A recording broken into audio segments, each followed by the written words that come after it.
गस्टा सिंध पारा मुतालबन जी मनता लाइ Karachi press club ॿाहिरां अलामती बुख हड़ताल कई वई आहे। असां हिते मौजूद अॻवाननि सां ॻाल्हाईंदासीं त उन्हनि जा कहिड़ा मुतालबा आहिनि। तव्हां हिकिड़े दफ़ो चओ था त उस्तादनि जूं असामियूं ख़ाली आहिनि ऐं 8 सालनि खां उन्हनि उस्तादनि खे पघारूं नथा ॾियो।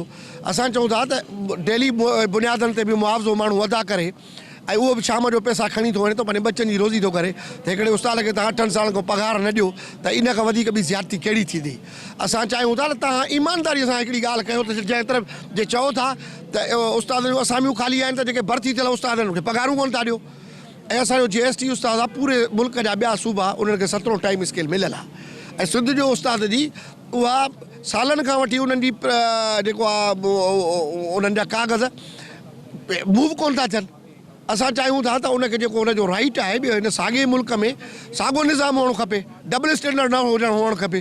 तव्हां जेकॾहिं ॿियनि सूबनि खे ॾियो था त असांखे बि ॾियो, सिंध जो उस्तादनि खे बि ॾियो, टाइम स्केल ॾियो। जेके जाइज़ मामला आहिनि उहे हल थियणु घुरिजनि। 2012 में ही मौजूदा जेका हुकूमत जेका हले पई इन्हनि जी तरफ़ां अपॉइंटमेंट थियल हुई उस्तादनि जी जेका हज़ारनि जी तादाद में आहे।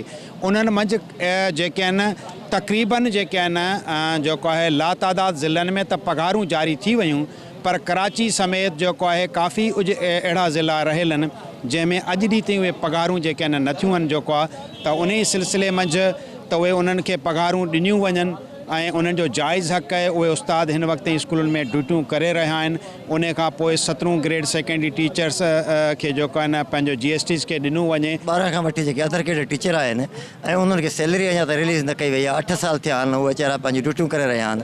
उन्हनि खे जेको सो पंहिंजी पघारूं ॾिनियूं वञनि। ग्रुप इंश्योरेंस जेका आहे रिटायर थिए थो उस्ताद उनखे पंहिंजी ग्रुप इंश्योरेंस ॾिनी वञे ऐं जेके GST आहिनि जंहिंजो 17 स्केल आहे ड्यू लॻो पियो आहे उन्हनि खे ॾिनो वञे। बार बार उनखे टालियो थो वञे, गवर्नमेंट जी तरफ़ां आसरा ॾिना पिया वञनि, उन्हनि खे 17 स्केल ॾिनो वञे ऐं जेके सीनियरिटी बुनियादनि ते जेके आहिनि से HST जा जेके आहिनि से प्रमोशन कया वञनि। असांखे सैलरियूं नथा ॾियनि, असांजा नंढा नंढा बच्चा आहिनि, असां केॾो परेशान था थियूं। ईअं थोरी थींदो आहे। हाणे असांजूं शादियूं ॿियनि शहरनि में थी वियूं, उतां हिते असां अचूं था, केॾो डिस्टर्ब था थियूं, डॉक्यूमेंट्स वेरीफाई कयूं। असां हिननि जो ॾोह कहिड़ो कयो आहे, एॾो असांखे परेशान छो था कनि। अगरि साईं मुराद अली शाह हिकिड़ो सैयद आहे इहो ख़्यालु करे थो त असां न्याणियूं रोड ते वेठा आहियूं, असांजे लाइ को अहसासु को रहम अथनि। असांखे पंहिंजे पर्सनल खीसे मां त सैलरियूं न ॾींदा न। एॾो परेशान करण जो मक़सदु छा अथनि, सफ़ा असांखे ज़लील करे छॾियो अथऊं। असांखे बीमारियूं थी वियूं आहिनि। हिन वक़्तु मुंहिंजूं 14 ऑपरेशनियूं थियल आहिनि। मां बीमार औरत हिकु रोड ते वेठी आहियां। असांखे जेको ॾोह त न कयो आहे न, ख़ुदा रा असांजे मथां रहम करनि। ग्रुप इंश्योरेंस जे लाइ असांजी जदोजहद जारी आहे ऐं हालांकि सुप्रीम कोर्ट जो ॾिनल फ़ैसिलो आहे, जजमेंट आहे, उन खां पोइ फिनांस जे सेक्रेटरी कमेटी ठाही जंहिंखे तक़रीबन 2 साल खां वधीक अर्सो गुज़री चुको आहे, अञा हुन ते को अमल न थियो आहे।